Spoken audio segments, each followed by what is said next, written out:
So hello there guys, and welcome back to a brand new episode of the DNF1 F1 Podcast. I hope that you guys are doing well. Happy to report that I'm feeling a lot better than I did during the review. For those of you that weren't aware, I was struggling a little bit with a second bout of COVID. Fortunately, things are on the up and I'm feeling a lot better, so hopefully I should be more myself in this podcast. So apologies if I was a little bit ropey in the last episode, but I'm feeling a lot better now and ready to get stuck into this preview of the Japanese Grand Prix.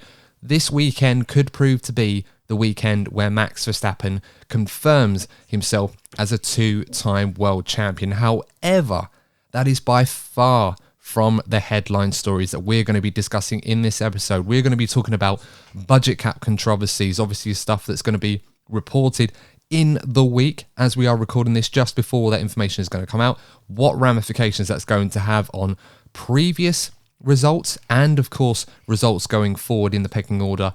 We'll have to wait and see how that all goes down. We're also going to be previewing this weekend's Grand Prix and also talking a little bit about the Singapore Grand Prix in a bit more detail that perhaps we didn't quite cover as much as we would like to in the last episode. Joining me on this episode of the DNF1 F1 Podcast, we welcome back Lee Wallington. Lee, glad to hear that you're doing okay. You're looking good as always.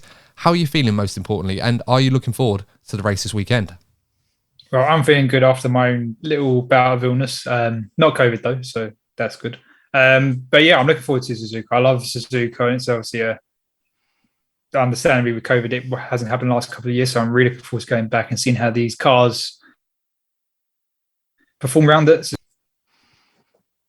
Yeah, absolutely right. And of course, Suzuka is the first time we've been to Suzuka since 2019. Of course, a country that's really been affected by the pandemic, particularly from a sporting perspective, a lot more than others. So it's going to be very nice to see F1 come back. Of course, the last time F1 was at Suzuka, Valtteri Bottas was on the top step of the podium. So plenty of porridge and espresso out there in Japan. I'm sure he'll be very much looking forward to going back to try and see, perhaps not able to repeat those previous heroics, but certainly we'll be hoping for a good result this weekend in the Alfa Romeo. Joining me also on this episode of the DNF1 F1 Podcast, a familiar face and friend of the show. We're glad to welcome back Luke, the host of the 1892 Reds podcast, Liverpool fan-based podcast, talking about all things Liverpool Football Club. Definitely would recommend checking that out if you are a Liverpool Football Club fan, of course. Luke, first of all, good to see you back on the show. How are you doing? I'm all right. It's obviously good to talk about something else compared to Liverpool right now. Obviously, the last 3 or 4 years have been quite excelling. Obviously, talk about Liverpool, but yeah, I mean, obviously, talking Formula One, Japan's one of my favourite tracks. You know, Suzuka. Growing up, obviously, watching at the time it was the final race of the season, like the battles between Michael Schumacher and Mika Hakkinen and Alonso, etc., with Schumacher as well, and just over the years, it's one of the most historic races on the calendar. So it's really good to see it back. Obviously, was it, as you said, first time in 3 years? I believe it's back. This obviously at this time. So it's good to get Suzuka back and looking forward to it. Yeah, very much agree with all of that. And of course, for those of you interested in the 1892 Red podcast, we will put the links in the description below if you're watching this on YouTube. Of course, it will also be in the show notes for those of you following us on your favourite podcasting platform. And just a quick reminder for those of you that don't know much about us, we are the independent F1 podcast made by the fans and for the fans, as we give you race previews, reviews, and all the latest news, talking points and gossip in the world of Formula One. And we relay that back to you for your listening or viewing pleasure, depending, of course, on which platform you choose to follow us on. Now, guys, of course, just a quick plug before we start the discussion. If you enjoy what we do, of course, you can support us by giving us a like and subscribe to the DNF1 YouTube channel. We're chasing 1,000 subscribers. We're not too far away from that. And of course, with your help, we will get there very, very soon. And of course, a big thank you to every single one of you that tune into this show, like and subscribe to the channel each and every episode. If you've been here for one episode or if you've been with us from day one, we really appreciate your patronage and support. So if you can continue to do so, that would be fantastic. And of course, if you want to support us on your favourite podcasting platform, all you have to do is leave us a nice 5-star review. You can do that on Spotify, or if you wish to do that on Apple or iTunes, that would be greatly appreciated as well. And of course, if you do that on those platforms, we will give you a 5-star review and a shout out on the show, as we did recently with one of our followers, Saylanina, who gave us a very generous 5-star review. So thank you so much for your support. Now, guys, all the plug-in, everything else aside,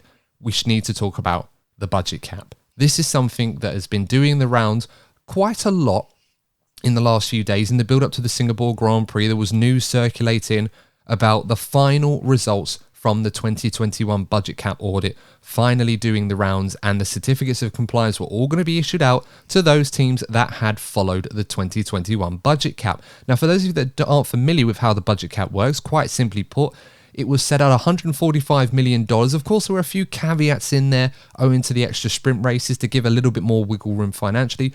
But the aim of the game was for all teams to make sure that they did not exceed the $145 million budget cap for 2021. And of course, that included stuff like development costs, manufacturing of parts, salaries of staff, factories, all the equipment, travel, logistics, all of that stuff. Of course, it did exclude stuff like the driver salaries, the salaries of the top 3 earners in every single team, some hotel and travel costs as well, and accidental damage. So for those of you that are going to try and throw that into the comments as perhaps a caveat for some of the things we're going to talk about later on, those are not included. But there's some things that they do like to report in the news, for example.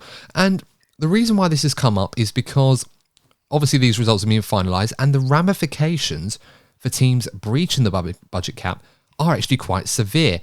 It's been rumoured that there are 2 teams right now that are at risk of breaching the budget cap. Originally, it was reported that one of those teams would be breaching it quite majorly, over 5%, and the other one less than 5%, being a minor breach. However, in recent days, it has been more or less confirmed that these are going to be 2 minor breaches. Now, the 2 teams that are currently being speculated about as the 2 teams potentially in the danger zone, or the red zone, if you like, Red Bull and Aston Martin. And of course, for those of you wondering, the ramifications of this are quite severe. I'm just going to go through some of the punishments for teams that are in a minor breach. We're not going to focus on the major breach because it doesn't look like that's going to be relevant. But for the 2021 budget cap, any teams that exceeded the budget within a 5% threshold are at risk of potential deduction of points from not only the Constructors' Championship, but the Drivers' Championship as well. Suspension from one or more stages of the competition, not necessarily including the race, so it could be qualifying or practice, for example. Limitations on ability to conduct aerodynamic or other testing, which means there'd be a restriction on the ATR regs, which allows teams to develop their cars throughout the season. And a reduction of future cost cap, meaning they would have less money available to spend in future seasons, which of course would harm their development. Now, a lot of that sounds pretty serious, particularly the one talking about a potential deduction of Drivers' and Constructors' Championship points from 2021. And the reason why this is significant is because of Red Bull's situation, and more importantly, Max Verstappen's situation. Winning the 2021 championship in very controversial circumstances, which of course we're not going to go into in this episode, but because of the narrow margin in which he won, any points deduction retrospectively for him in that 2021 season does have the potential of the championship being taken away from him. Now, whilst I personally don't believe that idea is even being entertained, in theory, that could still happen. And there's a lot of pressure for the FIA to actually have to get this right. And that's, of course, something that we need to talk about. So, guys, enough of this monologue aside. Hopefully that was a decent enough summary. Lee, I want to get your thoughts on this right now. And first question is, how important, speculation and conjecture aside, is it for the FIA to get the budget cap rules and any punishment for these breaches correct?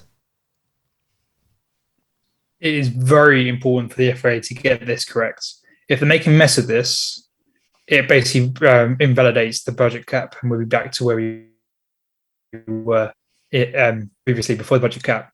And I'll say that because if you're a top team and you get a slap on the wrist and a small fine, for example, you take that in consideration that if I overspend, I'm going to get fined $5 million. I can afford $5 million to get this overspend and get that gain in performance, or they're gaining extra staffing, or they're gaining development. And therefore, that's a gain reflected on the track, which is then a gain in competition. If the whole budget cap is to bring balance to the sport, if the top three teams or even lower teams are all right, I can afford that extra expenditure to gain that performance. We're back to, as I said, back to square one. That apart from the bottom teams that will stick to it because they don't have that resource, you just can get a separated field because the other teams are going to be spending a lot more like they used to. Yeah, absolutely. And of course, that is quite important to mention because I think quite a few people have been complaining, but mostly aimed at the Red Bull camp. Not a lot has been said about Aston Martin, quite frankly, because if they've spent all that money, you sort of wonder, well, why are they so far down the pecking order? What have they been spending their money on? So nobody's really been focusing too much on Aston Martin per se, at least point in time anyway. It's more about the everlasting advantage that Red Bull have not only established for themselves in 2021, but also in 2022 by the fact that they have right now the best package of anybody in the grid. And in a new set of regulations, that's an advantage that could last them for several years in the same way that it has done for Mercedes. So it's so critical that the FIA get this right, not necessarily in terms of punishing Red Bull. First of all, we have to establish that this is just conjecture and speculation. For all we know, we could be talking about this and tomorrow or a few days' time when the results come out, it could be found that Red Bull actually are complying with the budget cap, and all of this discussion about penalising it is completely irrelevant. So it is important that the FIA get this audit right. It's already been delayed a few times. It was meant to come out in July originally. And of course, with financial records, it does take time for that to come to fruition. That got delayed. It was meant to be September. That got delayed further. Now we're up to the point of October where Mercedes, Toto Wolff and Mattia Binotto have repeatedly this season claimed that the reason why there have been delays in this process is because of Red Bull not following the budget cap properly. And Luke, what are your thoughts on this situation with Red Bull? Because right now, I know you have a bit of a stake in the Red Bull team as as a fan of theirs in some regards. Do you feel that there's a genuine concern right now for Red Bull fans and maybe even Max Verstappen fans that if they are found to have breached the budget cap, that not only the 2021 championship could be a risk, but also the 2022 championship as well? It's going to sound very biased, but I don't think you should punish a driver. In all honesty, I think it's harsh. Don't get me wrong. I echo everything that Lee said. At the end of the day, everything has to be spot on. Like they have to get every single fine detail spot on with the correct. Obviously, the punishment will come later on, whatever that punishment will be. But I also, you can go with a footballing term with financial fair play. I mean, obviously, Lee mentioned about a slap on the wrist. I mean, we all know that Manchester City and PSG got financial fair play, but then got fines. So, in other words, other teams can look at it and go, well, I can do that. I can get away with it. And that could be the case of it if there is a fine of it. Red Bull and Ferrari and potentially or other teams, whoever, for example, could think that along the line. But I generally believe that I know there's obviously talks with Red Bull. I mean, I stick by for what I said. Obviously, I don't think the driver should be fined because he's the one that's obviously just driving the car around. It's like, you get given something and you just got to go and do the job. So in that defense, I don't think it's his fault per se. But there's always going to be pressure on Red Bull a lot now because of where they are in the table. They're the best team around. Obviously, they've got the best car, they've got the best package as a team, and there's obviously going to be a lot more pressure on them regarding this budget cap rule. I mean, obviously, we all know that Aston Martin have got a lot of heavy funding from Lawrence Stroll, and how, as you said, Adam, how you said earlier, how they're not higher up in the pecking order is beyond me. But I just genuinely believe because Red Bull are where they are, there's so much more hype around it. As Ted Kravitz come out and said, they're both potentially could be minor breaches. Sorry. So yeah, it's gonna be interesting to see what punishment. But I mean, I spoke to you earlier as well. I just said that for me personally, I don't believe that they will take the championship away from Verstappen. I think the most severe punishment, in my opinion, would be very similar for what they've done with Spygate with McLaren. I think they may not score them for constructors' points next year, even though it's not obviously, next year is obviously the reason for it. But I think they may punishment or bring the punishment for future reference to say next year you're not going to be able to score constructors' points. That could be a punishment, in my opinion, which could happen. But as I said, I think it'd be generally harsh to punish Max Verstappen because the season that we got last year was just absolutely incredible. I mean, if you're a Max fan or a Lewis fan or any fan of Formula One, it was just incredible to have it taken away like that. I don't personally think that is how Lewis would want to win the championship as well. But we'll see. I mean, I genuinely believe there's a lot more hype around it because it's Red Bull at the moment, because of where they are. But it's interesting, though, isn't it? I mean, it's just, let's see how the FIA deal with it. Yeah, exactly. And I think it's a good point, because I agree, in a situation like this, if Red Bull, and again, I have to emphasize the word if, because it's purely speculation at this point. There's no evidence that I've seen from a reliable source that's saying this is definitely happening, although the wider expectation, and not only in the paddock, but also amongst some journalists who obviously have said their takes on this, is that there is some level of breach here. But who that's come from, we don't know at this point. We're under the impression that there are two teams that have made minor breaches. It's just the names that have been thrown out. So we have to emphasize the word if on this as speculation, not us actually saying what should happen.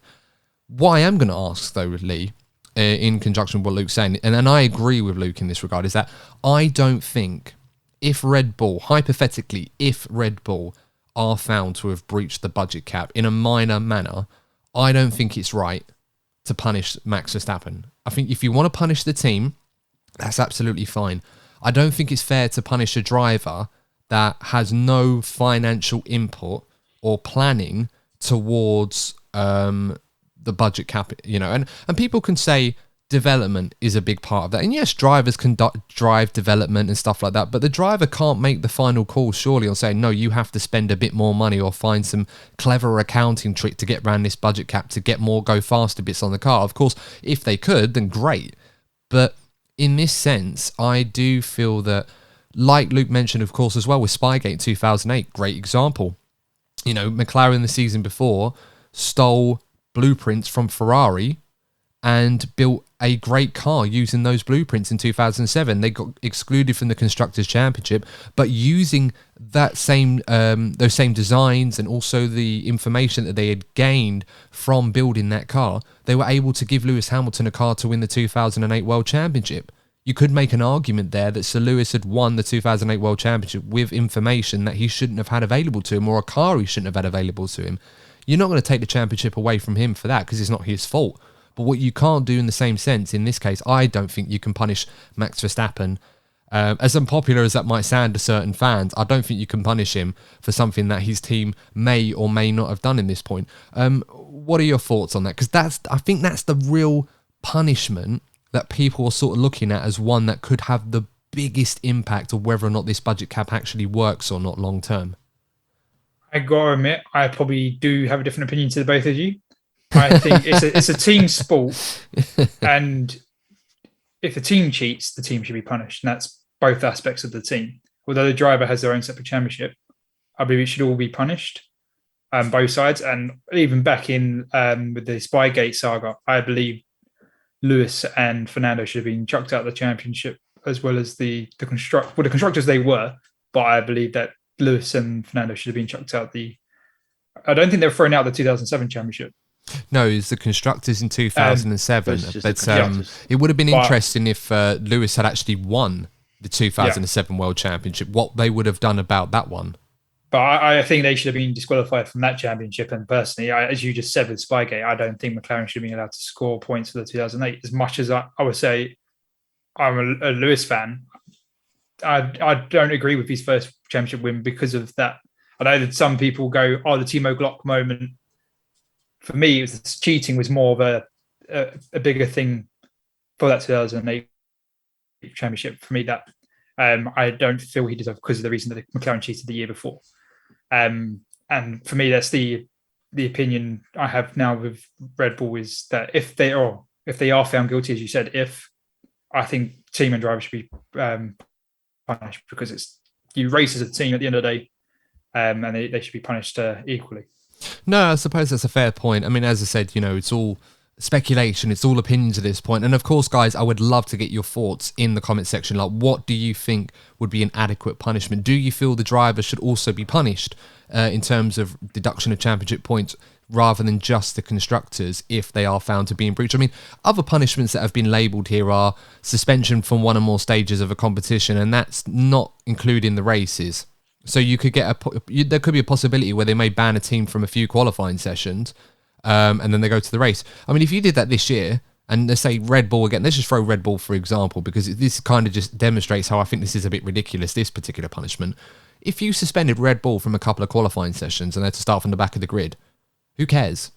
They've pretty much almost won both championships. It's the first time they're going to do a double world championship victory since 2013 under Seb Vettel. You know, it's almost as dominant as that era. So it's not really going to be a suitable punishment. If Red Bull probably look back and think, oh, well, we took a gamble and we spent about $7 million more than everybody else. We breached the budget cap, but all right, we missed a few qualifying sessions for races that we don't really need to win because we've already got the big honours. So I don't really feel that that's much of a suitable punishment. There are other ones regarding limitations on ability to conduct aerodynamic and other testing and reduction of future cost caps. What do you make of those punishments? Would you think that they would be more suited, perhaps, depending on how big this breach could possibly be? What are your thoughts on those ones, Luke? Do you think that they're suitable punishments, or would you think points deductions are more suitable? Possibly. I mean, if you think with the qualifying side of it, I mean, it'd be good for a reverse grid setup, obviously, as an advertisement. Obviously, see Max Verstappen at the back of the grid and see how far he could get. Obviously, if that was the case, for example. But yeah, I think, to be honest, Adam, I totally agree with what you said there. In all honesty, it's just just going back to the point. I mean, it's, you know, I respect Lee's opinion, but obviously, I do believe that the drivers sometimes. I get what you're saying. Like they shouldn't actually get that full on punishment as the driver because they're just doing the job. It's like, for me personally, the way I see it is like you get given something to go and deliver something, for example, but then it's then the team's fault if something goes wrong. It's not necessarily the driver in all aspects. There's loads of different opinions, of course, but it's difficult, Adam. It's difficult to see what is going to be the right punishment. If it turns out to be that they're unable to obviously work on parts throughout the season, if it turns out to be that they're not allowed to do in sessions, then so be it. I mean, the FIA, as Courtney said so many times, and I agree with him as well, there's a lot of inconsistency around what is the right decision and what's the wrong decision. And we all know that whatever decision is going to come out, there's going to be the wrong decision at the end of the day. Like something's obviously going to come out. Someone's not going to be happy with this. And someone, you know, it's a farce at the moment. You know, we all love F1 because we love the sport, what it is, the racing and the competitiveness, but the FIA will somehow balls this up. You know, it reminds me a little bit of how Ferrari are like plan E, plan F. You know, it's just how it is, Adam. But, you know, okay, we go to plan E. Like that's just literally how it could be with the FIA. Like they can't get plan A and B right. But as I said, let's see what happens. I mean, I hope personally, obviously I don't want to obviously sound off the fence. I hope personally they don't take away Max's championship, because I feel that even obviously as a fan of him, but like he worked really hard to get that world championship against Lewis Hamilton, irrelevant of the circumstance. So hopefully that just doesn't get taken away from him like that. But yeah, I mean, let's see what happens. You know, it's an interesting thing tomorrow. Yeah, and as I said, the punishment, assuming that there is going to be a punishment that has to be applied here, is going to be critical for the future of the budget cap, because as we said already, there is a risk that if they are too light, as for example, UEFA and FIFA or UEFA have been in football terms with financial fair play when they've just fined teams that have breached financial fair play spending, which is kind of irrelevant really. If you did something like that with Red Bull, they just made like £500 million off a sponsorship deal with Oracle. All right, how much do you want of that? To pay for a budget cap, which that kind of money would see him over for at least 3 years. And of course, the budget cap is being reduced further year on year. So it's always going to get more difficult to meet up to that. So it is very, very important that whatever happens, that the FIA conduct their process thoroughly. They make sure that all loopholes are all covered off, the order is done without any hitches, and that they just get this right. And if there is a breach in place or someone has done it, if it's Aston Martin, the same thing has to apply with them. Of course, they haven't got any world championships to lose, but they can't be treated any differently to someone like Red Bull, for example, where there's obviously a lot more pressure to make the right decision. I mean, we joke about it, and Red Bull has obviously been the focal point of this discussion so far. We're fully aware of that. But if Aston Martin are found to have done this as well, then you have to expect a similar punishment where relevant is going to be given to them under the circumstances. And let's be fair as well, and I need to sort of hammer this point down, because Luke, you and I have obviously been in favour of allowing the driver to keep the rewards that were probably not gained fairly because they had a car that they shouldn't have had. You have to acknowledge that for that reason, that Lee, your point actually makes a lot of sense as well, why the drivers should be punished, because in theory, he is driving a car that has potentially, as Mattia Binotto claimed,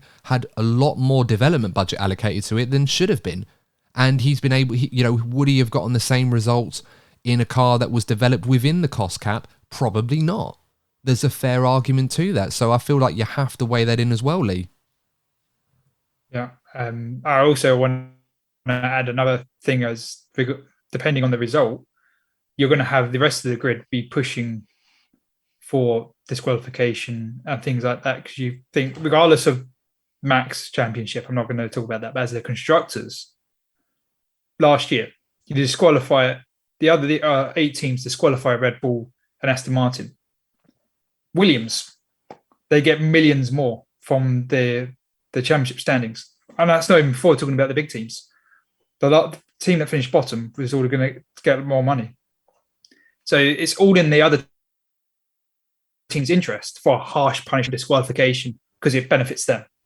So I fully expect the teams to be lobbying, like they've already talked about with Ferrari, Mercedes already having their secret meetings in Singapore with going through, and it's like Team Ferrari, Mercedes, and Mercedes Ferrari, however you want to acronym it, which I couldn't think of anything off the top of my head. Mercari. No, it's a hard one, isn't it? Mercedes. Yeah, I was just thinking Mattia and Toto. That sounds like a Tintin ripoff, doesn't it? Mattia and Toto. I mean, Toto was the dog, wasn't it? Yeah, so I know that Toto, wasn't it Dorothy's dog in The Wizard of Oz? Toto, that's what I'm thinking of. I've got one. Toto Binotto. Ah, there we go. Toto Binotto. Yeah. I like it. I like it. Patent pending. Toto Binotto. Yeah, we're going to stick with that. I mean, who'd have thought that was a partnership I never thought I would see in 2022? An unlikely alliance. Of course, Mattia and Toto have never really gone toe-to-toe in terms of like being team principals. Of course, when Ferrari were fighting Mercedes in the championship. As well, sorry. Toe-to-toe. Oh yeah, we're just full of them today. That one was completely by accident. Didn't even try. I know I'm usually good for a pun, but that one just completely came out on its own. But yeah, we've not really seen Toto Wolff and Mattia Binotto clash between the two. Obviously, the last time Ferrari were in a championship fight with Mercedes, Toto Wolff was up against Maurizio Arrivabene, which of course that would have been quite feisty. But those two never really locked horns either, not in the same way that Toto Wolff and Christian Horner have. So to see this unlikely alliance between those two entities, it does seem that those two are ready to go to war over this against Red Bull, whether or not that Red Bull have been found to comply with a budget cap. And even if they have, perhaps Ferrari and Mercedes won't accept this lying down. Perhaps they will want to scrutinise legality or the loopholes that Red Bull may have, hypothetically gone through. Again, we have to speculate. This is not fact. This is opinion on basis of what we've heard at the moment, that how Red Bull have actually managed to achieve this. I mean, I heard rumours, apparently there were 6 issues or 6 costing issues that were being discussed between Red Bull and the FIA throughout this audit. And, these certificates of conformity that are meant to be issued on Wednesday, and all this is going on. And there's obviously a distinction between what can be classed as a costing within Red Bull as the Formula One team, and also Red Bull Powertrains as a separate uncapped engine supplier. Is there going to be costs that appear in that other side, which isn't part of the cost cap, and stuff that appears in the Red Bull bit, which is their way of getting around it? I mean, if that turns out to be true, that's going to be very controversial, considering you've got Ferrari and Mercedes that actually are their own engine manufacturers as well, but they don't split the two entities as like an engine program and a race team and then put different costings in different areas. I mean, Lee, with that all being said, what would you make of the cost cap if it was found out that Red Bull hypothetically were complying, owing to the fact that they were classing some cost where they were allowed to within the Red Bull Powertrains unit, which isn't capped, rather than in the Red Bull team, which is capped? You'll definitely see Mercedes and Ferrari pushing for a harsh punishment if the punishment hasn't been decided. And as Luke said, either way, the FIA are going to mess it up. Either the fans won't be happy, Red Bull won't be happy, the other teams won't be happy. Someone's going to end up not being happy. And I wouldn't be surprised if it's that kind of situation that other manufacturers are like, hang on, we don't do that. And we're manufacturers and you're a manufacturer and you're doing that. We're going to push this through Court of Appeal. We're going to take it and it's going to happen in the FIA court, because this is apart from big money, it's a lot of sport reputation that if it is trying to be true that Red Bull have done that and Red Bull is the guilty party, they want to destroy and completely tarnish Red Bull's reputation as a fair play team, because that benefits them regarding financial penalties or financial investment or championship. They want to discredit their opposition. Yeah, absolutely. And Christian Horner came out and had a very fiery press conference where he completely blasted Toto Wolff and Mattia Binotto for the comments that they were making, which in his own words were defamatory towards Red Bull and the organisation, when they should be talking about news of Max Verstappen being celebrated as a potential 2-time world champion. Of course, it seems likely that that's going to happen this weekend, or it will happen sooner rather than later.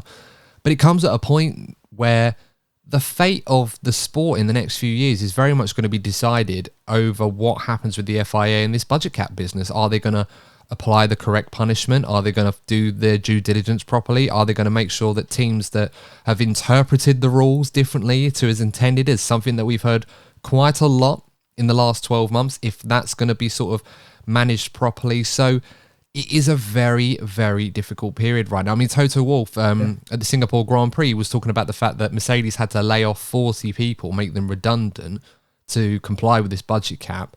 And that was something that a lot of people mentioned as something that, you know, this carries real life weight and real consequences. And it's almost a smack in the face to a team like that and other teams that have had to go through similar circumstances, if there are others that are still breaching this budget cap just for the sake of winning a sport more than anything else. Yeah, and also the bigger picture as well.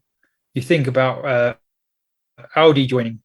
If the FA get this wrong, and Audi's, well, I mean, this manufacturer has potentially done this and bypassed that. We don't want to join such a disreputable sport. They can't even enforce their own policy. Audi pulls out. Porsche, right, the Red Bull deal didn't happen. They may talk to another team potentially. We don't know. But they may go, no, actually, we don't want to join. Other manufacturers are, there's always rumours, but they may go, no, that's not the sport for us, because it's a sport for cheaters and cheaters prosper, and we don't want to be involved with that. And it could be a whole bad publicity image for Formula One in general if the FIA get this wrong. Do you know what this reminds me of, Ad? Just quickly, and it sounds very silly. It's like Formula One's now got VAR. They got the decision wrong. Oh God, wrong last year. I mean, don't get me wrong. I'm a Max fan, but obviously with the rules, etc., Lewis was cheated out of it. But obviously, Max throughout the whole season drove well to win a championship anyway. But if you think about it, that for what they did last year, they've obviously got it wrong. It's like a referee's made the decision wrong, and now they'll use this and go, right, we'll go to VAR. We'll obviously have a look to see if something that this is what it reminds me of a little bit. And as Lee said, the name of the sport is in jeopardy with this. They have to get this right. If they don't get this right at all, then, you know, teams like Audi, obviously, that are coming in, I mean, as Lee said, could come and say, well, no, we don't want nothing a part of this. If this is the case and we're going to be cheated out of something, then why should we obviously pledge money into a team where we can not get anything out of it in the future? Obviously, very sort of weird to see that Porsche and Red Bull sort of fell out of a deal. It odds on. I mean, I did see some rumors as well that Horner would have been pushed out of the position if Porsche would have taken over or something. There was something along those lines. I don't know how true that is, but yeah, I mean, as I said earlier, they've got to get this right. Otherwise, and even with VAR, they've got to get this right, because the sport could lose a lot of its fans, and you know, it could lose a big name in the future. Yeah, very, very true. And, you know, we'll have to wait and see how things go. Of course, as I said quite a few times already on the show, we're just speculating here. This all opinions. We're not suggesting that one team is definitely doing it. I know we focused a lot on Red Bull, but that is the team, obviously, where the consequences of breaching the budget cap are obviously going to hit the hardest, because Aston Martin, again, if they are the other team that's breached the budget cap, what on earth were they spending their money on? Because they clearly weren't getting a return. And bear in mind, this is the team that was often praised when it was Force India as being the team that maximised its efficiency, where everyone was rubbing their hands together thinking, right, the cost cap era starts, this is the team that's going to make the most of it. And as we've seen, evidently, they are not even close to matching their lofty ambitions at this point in time. And of course, it's not going to get any easier if there are others that are stealing a march and they can't outspend them to try and catch up. But let us know your thoughts and opinions on this subject. If there are teams, and we're saying if there are teams, we're not mentioning any in particular for the sake of this argument, but if there are teams that are breaching the cost cap, what do you think would suitable punishment would be for them? Let us know in the comments below. Let us know your thoughts on that topic. Now, let's move on to the preview for the Japanese Grand Prix. And from one FIA decision, potentially that has controversial consequences, to another following the Singapore Grand Prix, I want to get your guys' thoughts on this because it was quite an interesting finish to the Singapore Grand Prix where Sergio Perez won by about 7.5 seconds. Of course, he had that 5-second penalty for after being investigated for what was 2 or 3 different breaches of the safety car directive, where you're meant to stay within 10 car lengths of the safety car when the yellow lights are on. Of course, Sergio Perez was found on 2 occasions to have not done that. He received a warning and a reprimand for one of them and a 5-second penalty for the other one. And this decision was made after the race, which was rather disappointing to a lot of fans because they wanted the decision to be made in real time so that the race wasn't potentially going to be affected after the checkered flag had come out, or the result wasn't going to be changed possibly, because there was always a case of if he gets 2 5-second penalties, Charles Leclerc is going to win the Grand Prix, and all of a sudden it changes everything. In the end, there wasn't a change in result, and a lot of fans, whether they felt it was a fair penalty or not, were under the impression that the main reason that they wanted to make the decision after the race had been finished was so that they can apply the correct penalty that doesn't change the result. Quite a strong accusation, and a lot of people are making the case as well that if it was just one incident and Perez was 4.9 seconds ahead of Leclerc, for example, they'd have just given him a reprimand. They wouldn't have penalised him because they didn't want to change the result. So, Lee, I'm interested to get your takes on what went down at Singapore, if you think that was the right decision that they made in terms of not only the penalty, but also the manner in which they went about this investigation, i.e. awarding the penalty after the race rather than making a decision during the race. What were your thoughts on all of that? Firstly, I'll start with how the FIA, I personally think they made a bit of a mess of it.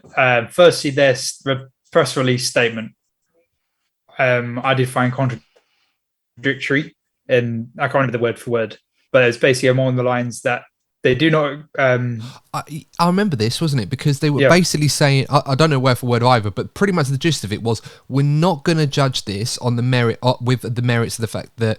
Sorry, I'll start that again. We're not going to judge this on merit owing to the fact that the conditions were wet and factoring that in. However, we must acknowledge that the track was wet.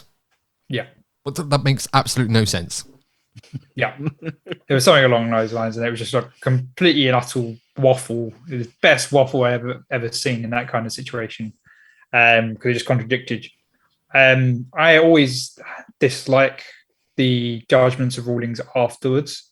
I mean, they didn't want to affect the race result, but if they'd done it, decided to do an in-race penalty, from a Ferrari perspective, I mean, we don't know if Charles was cruising. We don't, but Charles may have wanted to try and close the gap, keep it within the 5, because he knew, and then it might have had an interesting where Sergio's trying to push to get the gap, and Charles is trying to close the gap, and you may have an interesting end, which, Formula 1 entertainment, they like to force this occasionally. So I think it's a bit of a mess where they leave the penalty after the race, get the driver's opinion. If they want a driver's opinion, they should look just doing a stewards who drive a radio. I'm sure that it's not that hard to technically do what the drivers they're doing. And I mean, they do all these buttons and things. They talk to engineers. Why can't they explain to stewards at the same time? Oh, I didn't do that, because they always grasp on the other drivers when the drivers are doing something. Well, this is it. Yeah, I mean, George Russell's a great example of that. Someone who spent a lot of time driving into people and sort of grassing them up at the same time. But there's one for Mick Schumacher, I suppose. But that's a really, really good point, because they're sort of going around making these decisions. And one thing that really killed me on this one was that they said in the assessment of this situation and how they wanted to conduct this investigation, they wanted to get feedback from the driver in question on explaining his actions. And I'm thinking to myself, what other incident allows you to do that? Thinking, oh, well, he drove someone off the road, it should normally be a 5-second penalty. Or Latifi in this case, when he took Zhou out of the race, when he crashed into him. You don't really want to say, oh, well, you know what, we're not going to punish Latifi. We want to get his thoughts and see why the hell he didn't see Zhou coming and just veered across and hit him.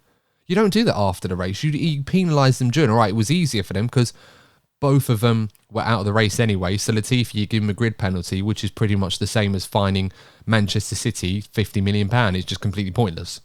So just to, chuck another football an example in there. So, Yeah, I didn't get it either, Lee. I thought it was really, really strange.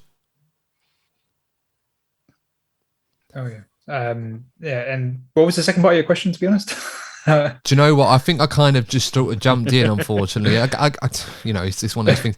I suppose my second part of the question, if I remember this rightly, and almost under pressure on the spot, not going to edit this bit out for the benefit of people thinking, oh, is he going to edit this out? No, I'm not going to edit this out. I'll leave it in there like a true pro. The second part of my question was... No, second part of the question was pretty much along the lines of, do you feel that the penalty was the correct one, really? Should they have penalised Perez for both incidents and given him 5 seconds for each of them? Or did you feel that it was an easy one for them to make, owing to the fact that they knew that they had at least 7 seconds to work with, so they could penalise him, but also not take the result away from him? Personally, based on like consistency and other times that other drivers have got it wrong, they've always been penalised for the instance and not how many times you do it. So the fact that he did it twice, I believe that he should have got a 10-second penalty personally, just because he did it twice, and that deserve. You don't. I'm trying to think of a football analogy, but I'm not as good at football as you two. But don't worry. I'll leave that one. For anyone tuning into this show are not going to be interested in football analogies. I can tell you that right now. It's wasted on our core audience. Very true. But no, I think he should have been penalised for twice for both instances and not just once as an overarching. Yeah, no, that's fair enough. Luke, quick one on that one. Do you think the penalty was fair for Perez, or do you think that he should have received 2 5-second penalties? Yeah, I spoke to you earlier about, obviously I know it's a different sport. I know it, like the ways in how rules are implemented. I mean, obviously, if you look at, for example, corner cutting, I mean, obviously you can do it 3 times and then get away with it. You can obviously do it like in a way where you don't mean to, but then there are some ways in where you could get away with it once or twice, and then obviously you've got that all right in the back of your mind that you can't do it again. Otherwise, you can then get a black and white flag and then a penalty. So you can potentially do it 4 times and get a 5-second penalty. I know penalties are different. Obviously, I know if you ram someone in the wall, obviously, that's a different scenario. Obviously, different severe penalties, of course. Irrelevant if the GOAT obviously took Joe out. But apart from that, it's very difficult, in my opinion. I do believe that Red Bull felt they were guilty because I think it was a radio message towards Perez towards the end of the race was push until the end. I mean, obviously, if you're in front by, I don't know, 3-4 seconds with a lap to go, you're going to cruise to the finish. So I do think that they believe that they were a little bit guilty. But in all, the analogy I was thinking of was it last year, Adam? Wolves played Arsenal, where Martinelli do you know what? I'm gonna stop you there. We can't just restart, we can't just keep chucking in football references. He's done something else after, but it's 2 incidents. I'm guilty of this as well. We can't keep chucking in football references to make an analogy. I know what you're saying. Obviously, it's just one of those, as I said, 2 separate incidences where it happened under the safety car, and of course, I can understand. Whilst at the time I said that, I'm glad he didn't have the win taken off, and I still feel that way. I totally get some people that are saying, oh, it was made easier for them, the fact that he had such a big lead that he didn't have to. He could be penalised, but also not have the win taken away from him. It would have been interesting to see what the stewards would have done if the lead was 4.9 seconds rather than 7.9, for example. But anyway, I've got to move on to this one. I've got to talk about the race preview itself, because we've been at this nearly 40 minutes now, and we have to talk about the race this weekend. We're going to Japan, the land of the rising sun, back to Suzuka, of course, for the Japanese Grand Prix. The first time since 2019. Hopefully not a lot has changed in terms of the circuit layout and infrastructure, because quite honestly, it's one of my favourite circuits on the calendar. If it was one out there that I would love to drive other than the British Grand Prix, it's definitely going to be at Suzuka. That would certainly be one of the top ones on my list.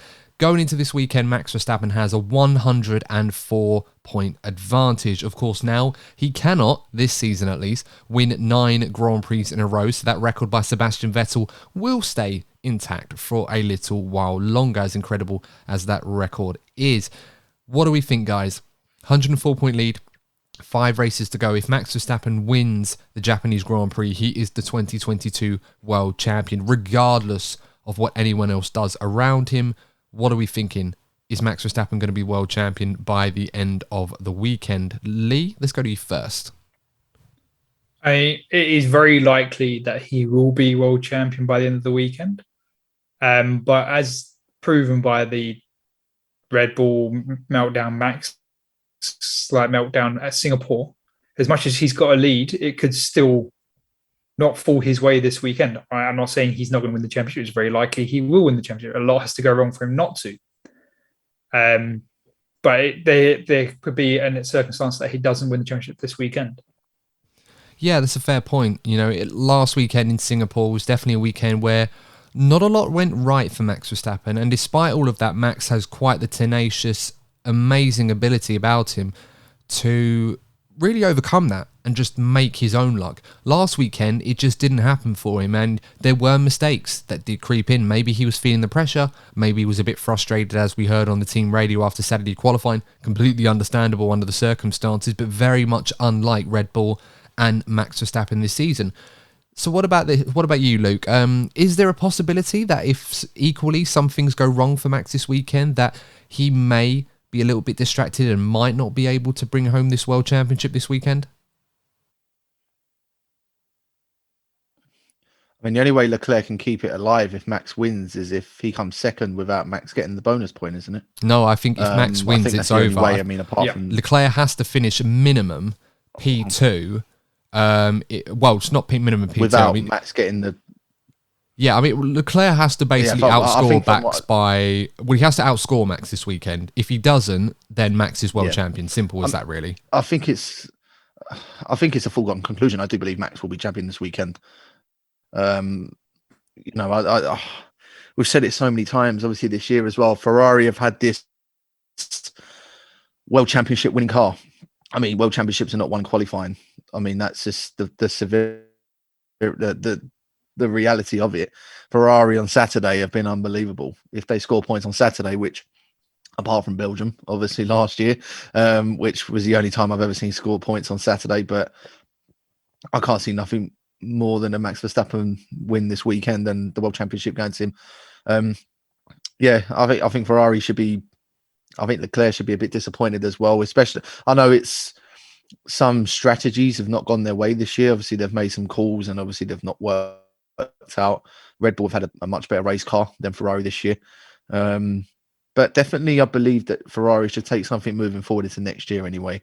They're obviously working on this car for a good 18 months, obviously before, the start of this season, to be able to get back to winning races, which they've done, obviously to challenge Red Bull, which they have done as well. So there is some positives that they can take from this year as well. I do believe this weekend Max will be world champion again. I hope. And obviously from a Ferrari point of view, let's hope that they can take some positives for it for next year and secure that second place, because there's that ongoing battle that Mercedes could still potentially catch them in that constructors battle, which would be quite interesting to see. But no, I think Max will win the championship this weekend. Yeah, it's an interesting point. And I think all the signs do point towards Red Bull and Max Verstappen having that world championship celebration in Japan like they probably would have wanted to, obviously paying homage to Honda, which technically they still work with or collaborate with, just not necessarily the same way that they had been when they were their engine suppliers for the best part of a few seasons. But it would still be a nice celebration for them in Japan. That's guaranteed almost. It would be a brilliant celebration for them. But of course, we shouldn't ignore Sergio Perez, winner of the Singapore Grand Prix last time out, king of the street circuits by the looks of it this season, which is quite some achievement considering how difficult these cars are to drive on street circuits. For Checo Perez, obviously a win like he received where he was absolutely fantastic. One of the best drives in his Formula One career, certainly the best drive in a Red Bull car. Gives him a lot of confidence going into this weekend. And of course, with that brand new same spec floor that Max Verstappen drives with as well, should give him a lot of confidence. P2 is certainly not out of the question in this World Championship now. Only 2 points behind Charles Leclerc, Lee. Oh yeah, I mean he's probably knows that barring any minor circumstance, Max is going to finish first, and the Red Bull car is at the moment it's probably the best car. It's probably overtaken Ferrari as the best car of the year. So he should know this. He's got this in the bag. He'll just has to keep doing what he did in Singapore. He's got that win. He's had that period in the summer where he sort of disappeared, but he's back. He's got some confidence from a fresh win. And obviously he'll love to go to Suzuka and get a race win there. Well, so will Max. So it would be interesting to see if somehow Sergio's ahead of Max. Will they ask him to do a swap around? Or will Sergio not swap around and get the race win? So I think he's going to be in a very happy place to try and get that second place in the championship. Yeah, I mean, how important do you think it will be for Perez to get P2 in this championship? Because, of course, Red Bull, the expectation perhaps for him this season based on the competition may not necessarily have been P2 behind Max in the championship. They obviously would have wanted to win the Constructors. The fact now that Perez is only 2 points behind Charles Leclerc in this Drivers' Championship, to add a P2 would go a long way, I think, to securing Perez's longer-term future with the team than he currently has. Oh yeah, there was a lot of talk a few weeks ago even where Sergio's past it, they shouldn't have signed that new contract with Red Bull, or maybe they need to look at bringing Alex or Pierre or another driver into Red Bull because, Sergio's just gone. He got his contract, then he disappeared. He stopped driving. But if he gets that P2, he gets a few more race wins under his belt. He's going to be Max and Sergio are going to be a really solid team for Red Bull going forward.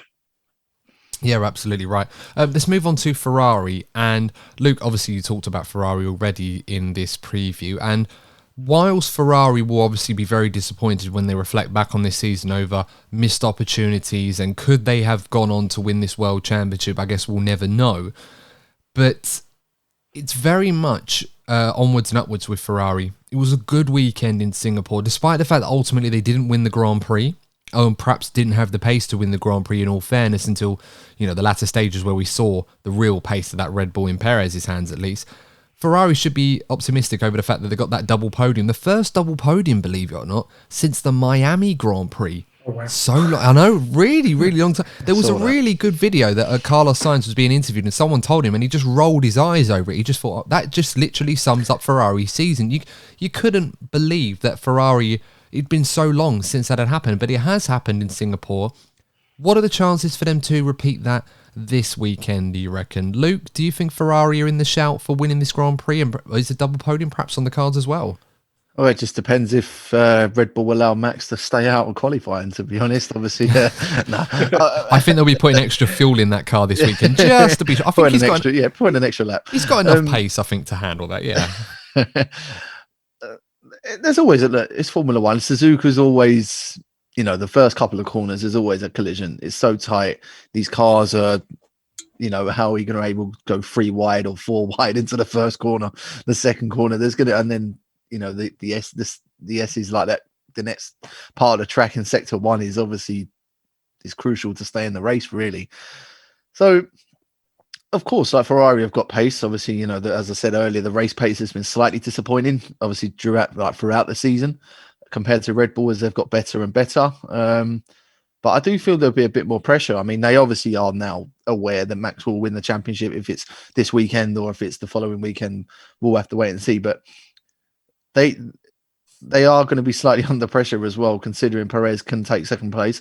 I think going back to your point about how important it is for Perez, it's more of a dominance thing for me, in my opinion. Perez can come second in this championship, and it just reminds you again of how dominant Mercedes have been over the last 6-7 years. They'd always have the top two, majority of the time, coming top two in the championship by a long distance. Perez this year has definitely had his best season in Formula One by an absolute mile.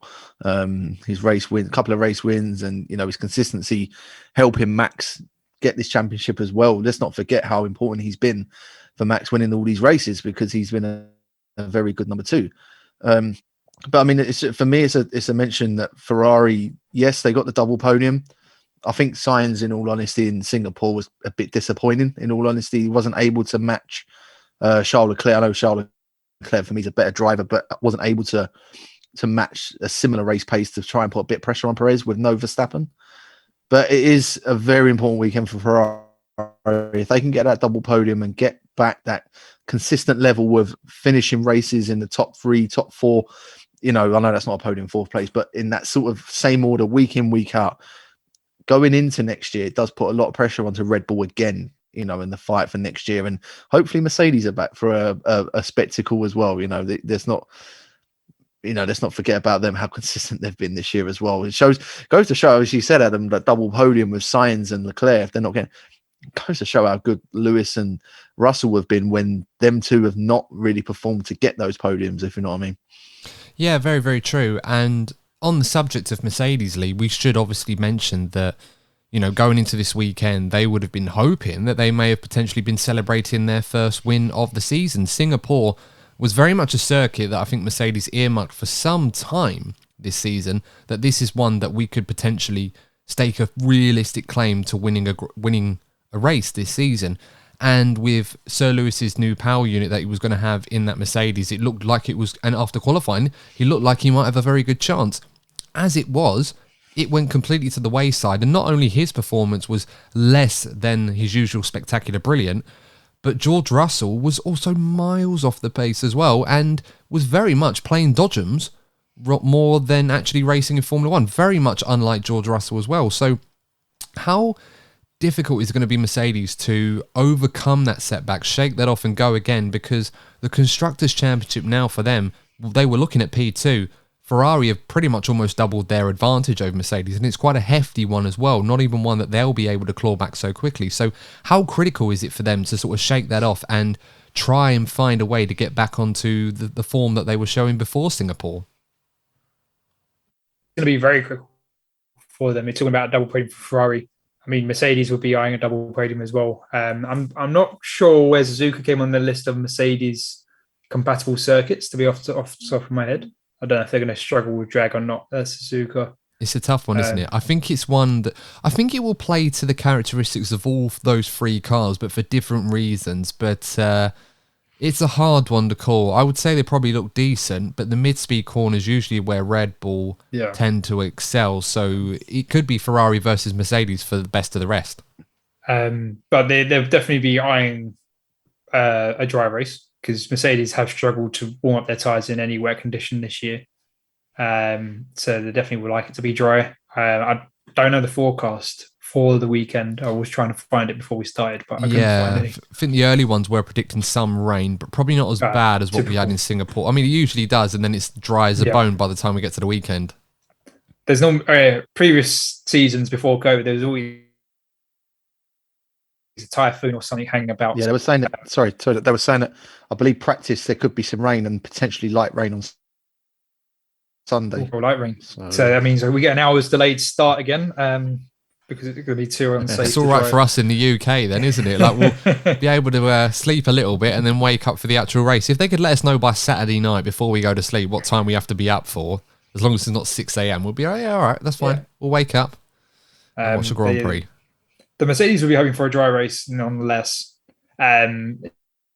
George, I think, showed his little bit of an inexperience in Singapore. I know this is in Singapore review, but he showed a bit of an experience compared to Lewis, although Lewis did his own mistakes. So I think George, more than Lewis, will be looking to just get on top of in his mind, he'd figure out what went wrong apart from crashing into people. What went wrong and actually correct and have a clean race. He does make any contact. Be the George that we've seen earlier in the season, and not just a one-off crash to class or following. He's been hanging around with Latifi too much. I don't know. He always goes into Bottas, doesn't he, as well? Yeah, always goes, since Imola last year, wasn't it? He always goes into Bottas. It's like, for God's sake, like, just go and eat some porridge with him. You don't have to take his porridge, all right? Just go. Maybe one day we'll have to, if we're lucky enough and we ever have a chance to talk to Valtteri and George, just talk to George and just find out, what did Valtteri do? Do you feel upset that Valtteri didn't give you a picture of his bare ass and he gave one to Sir Lewis? Is that what this is all about? I don't know. It's the third time I've mentioned that in as many weeks, and I'm starting to wonder why. But the only one thing I did mention about with what's his name, George Russell, he had, as Elise said, and as you said, Adam, it was 4 weekends. He got fastest lap of the race. I mean, his pace was off and everything. I know you can do it over one lap, but that's just the bizarre of it. He was off the pace all weekend and he got the fastest lap of the race. Oh, I think that was a bit more tactical. That was to take it away from Perez, because technically George is technically fighting Perez in this championship, although he's a bit further away from him than he was. So, every little point, you never know, towards the end of the season, it might be worth something. He might actually finish ahead of Perez by some minor miracle. Who knows? George has driven very well this season, but Singapore, very much not his best day.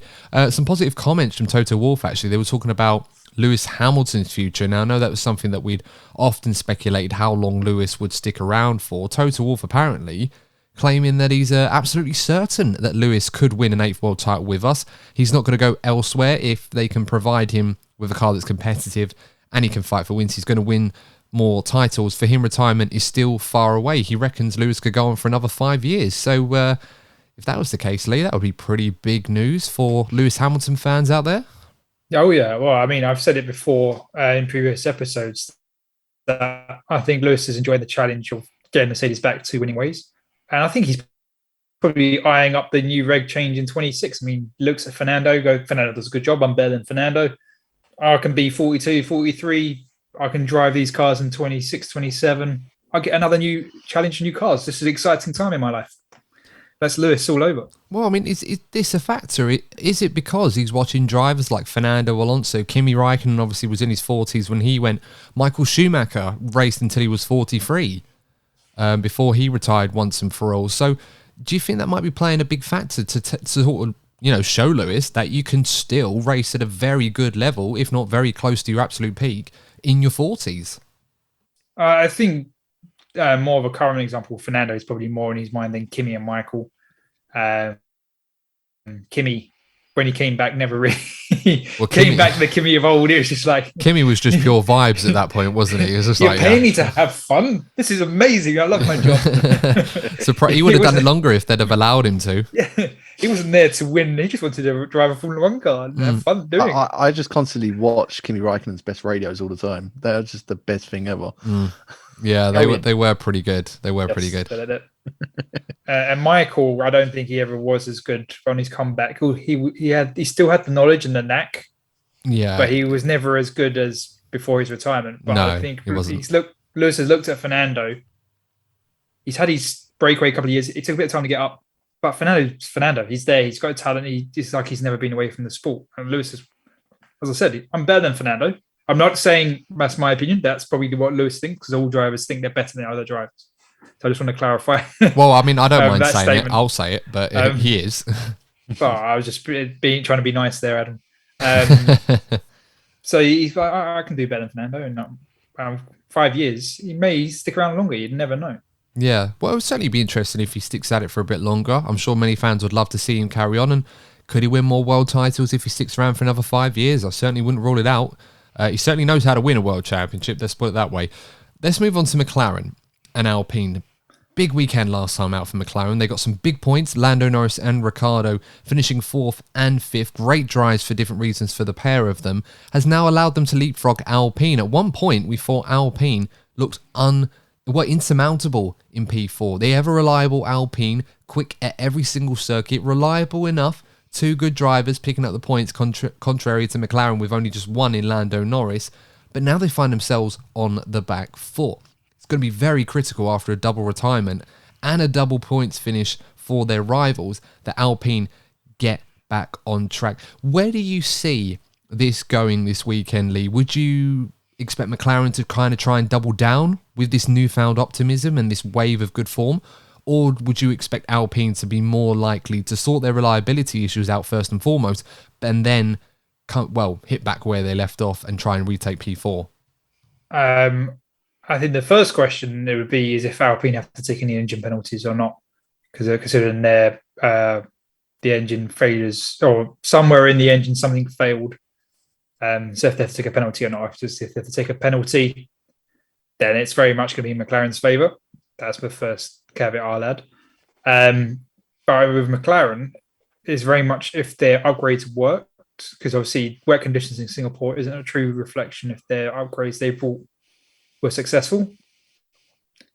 Daniel, you can argue he lucked into a good P5 because other cars didn't finish in the safety car, and not so much Daniel's found Daniel. So I think really it's more looking at, I would say, in Alpine's favour.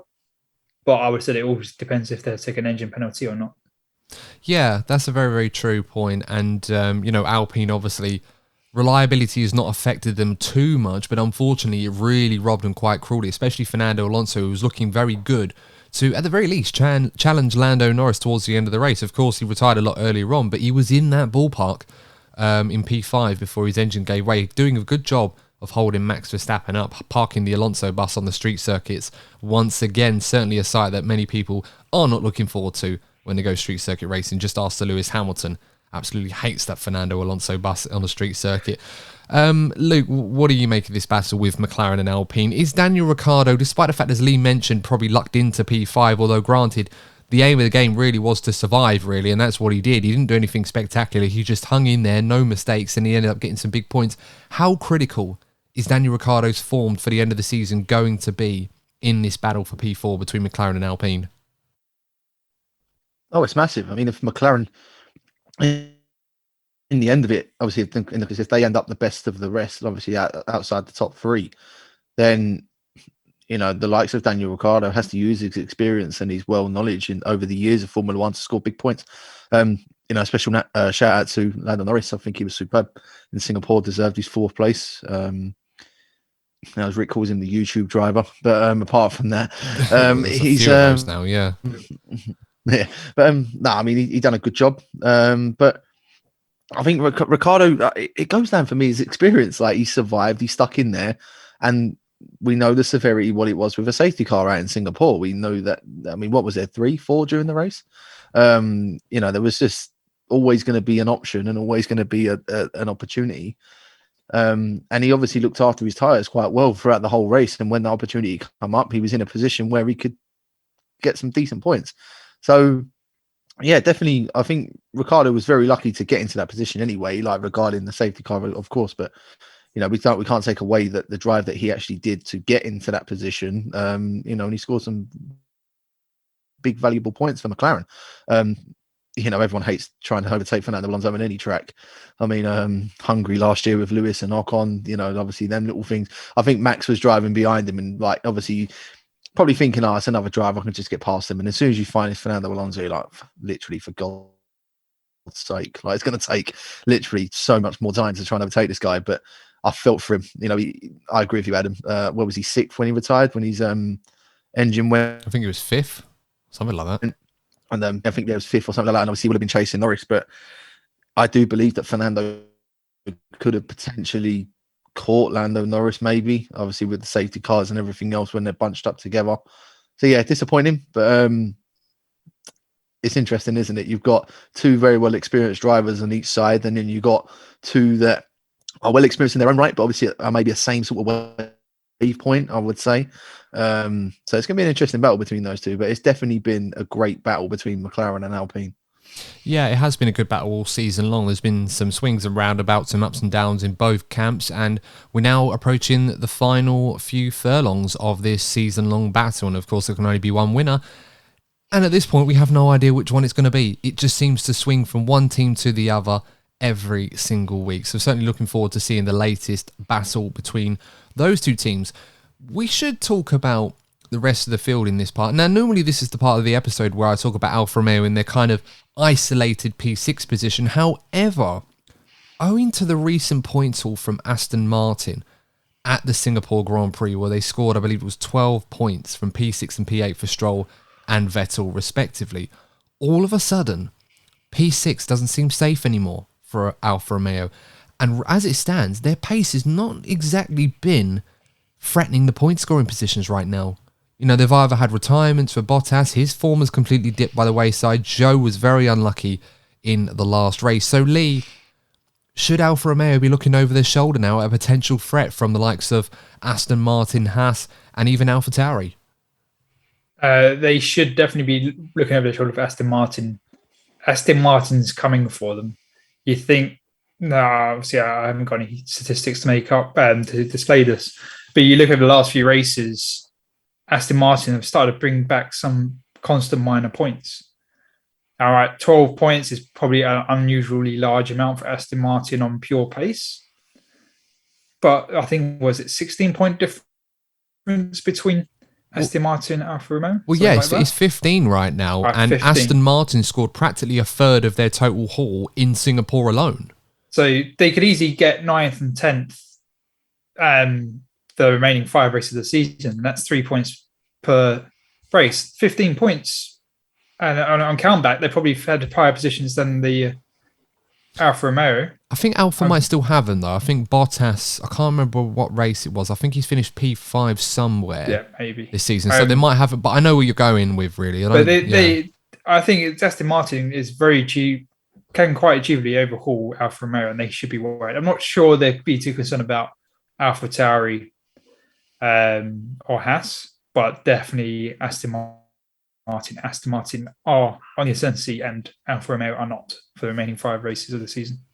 It's certainly a cause for concern. They definitely, at one point, they did seem quite safe, but recently, I'm not so sure. I think that Aston Martin is a very good race car. Stroll and Vettel, both for different reasons, put together a very strong race performance. You certainly can't rule them out from doing that again. They always seem to be fighting on the fringes of points at every single race, even if their car's not that quick over one lap, which is quite remarkable, it must be said. And I think Aston Martin should be praised for that, although we might want to withhold that because we've got to wait and see what happens with them in terms of the budget cap compliance. They may also be breaching it as well. So, we'll withhold applause for now. Haas and AlphaTauri, they're starting to fall a little bit behind Aston Martin's form. Of course, they were leapfrogged by Aston Martin in the last race, but the form book does suggest that Aston Martin are on the up.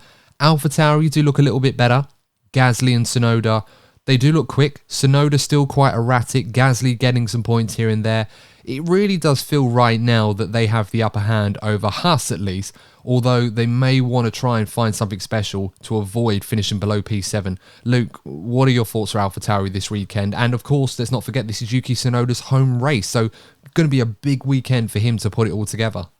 I was just going to say that it's going to be a massive weekend for Yuki Tsunoda. He'll want to try and get at least maybe a points finish this weekend. I think that's the aim for him. Even if it's a 10th place, if it's a point in your home race, I mean, that's a good standpoint for him. And he definitely needs it as well. He's been retained for next year as well, which, to be honest, I was a bit shocked about. AlphaTauri could have looked maybe something else. I mean, I know maybe next year he might not be there, but he needs performances. And what a better way to start in your home Grand Prix. I've just been disappointed this year with AlphaTauri. I thought they could have been a bit better. They've not had the pace at all this year, and they've had a lot of reliability issues as well. Haas as well. Again, a lot of uncertainty there. I think Magnussen's done a good job this year as well. He's done as best as he can with that car. He's had a little bit of unluck as well. I mean, the Dutch Grand Prix had a bit of a collision, and obviously, he had the collision this weekend as well with Max, I think it was. That's right, yeah. He likes damaging his front. So, a little bit overzealous. Yeah, he does. I mean, he does a little bit of a challenge, but I've been impressed with Magnussen this year, and I think Magnussen's come back to the sport quite well. Obviously, a lot of uncertainty around Mick Schumacher's future as well. It's just one thing. I mean, I'm not really the biggest rate of his driving, but whenever it's a wet race, I always look out for Lance Stroll. He always finds a way to get into a good position. What was he? Was it 6th? I believe he finished at the weekend. I mean, that was a mega drive. That is for Lance Stroll, and I think Seb finished 8th because he didn't hold on to Verstappen on the last lap. But I do believe Aston Martin will overtake Alfa Romeo, and the only reason why I believe that, for me, it sounds very easy to say, but it's Sebastian Vettel's last year. It's something special. I think he's got one more race in him where something's going to happen good for him, which I hope to see. But I mean, 15 points, as Lee said, that's not the most amount of points. I know you can only get maybe sort of 5 points a weekend or 6 points a weekend, but if Alfa Romeo keep having a lot more DNFs, then Aston Martin can definitely take advantage of that. So yeah, I believe they will overtake them before the end of the season. Yeah, certainly one to be pondered. And, Haas, of course, they have been struggling of late. Quick word on Mick Schumacher, George Russell, I should say.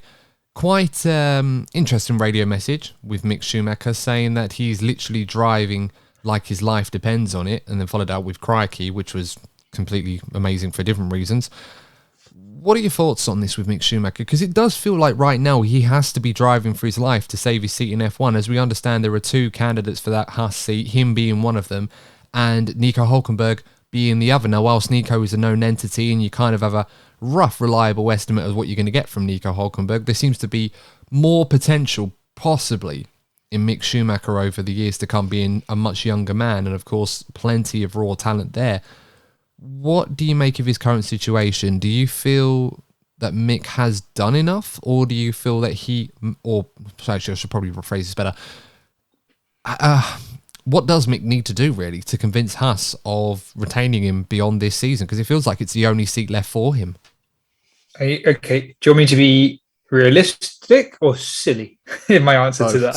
What does your heart? Well, silly. He needs to come and win the Suzuka Grand Prix, doesn't he? He needs to go and stick it on pole and go off into the distance. So that's what good enough for his dad.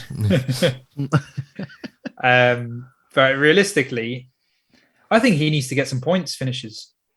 He needs to get into Q2, and he needs to get a 10th or a 9th place finish to show Gunter that, look, this is realistically where Haas is.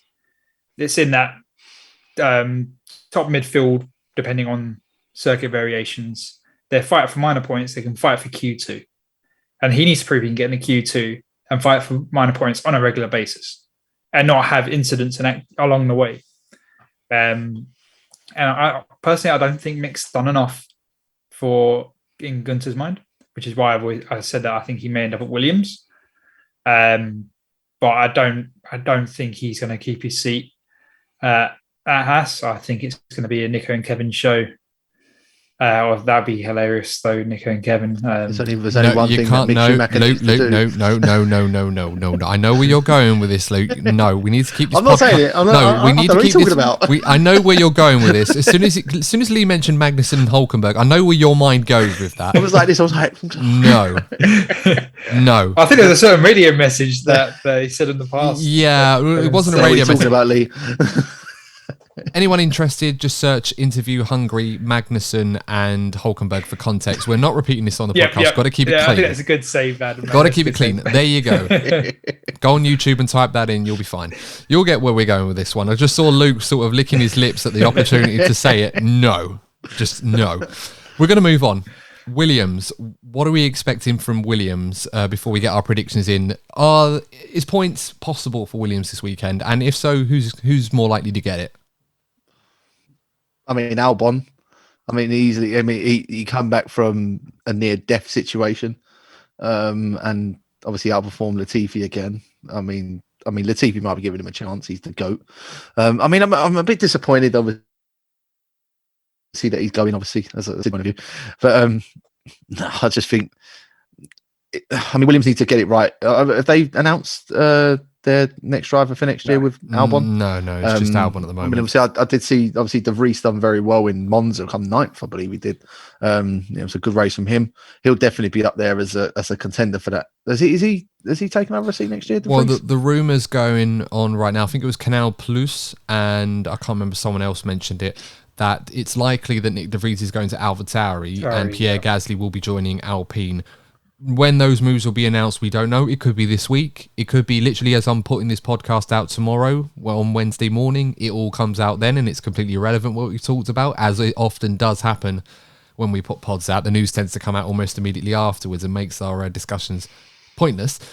But yes, that seems to be the going thoughts at the moment regarding those two seats. So the Williams seat is very much still available. There are some candidates. Logan Sargent is another driver mentioned. Yeah, of course, we need to wait and see if he's going to have the adequate number of super license points to get that seat. I believe quite strongly, if he does get them, that he will be the lead candidate for that seat next season.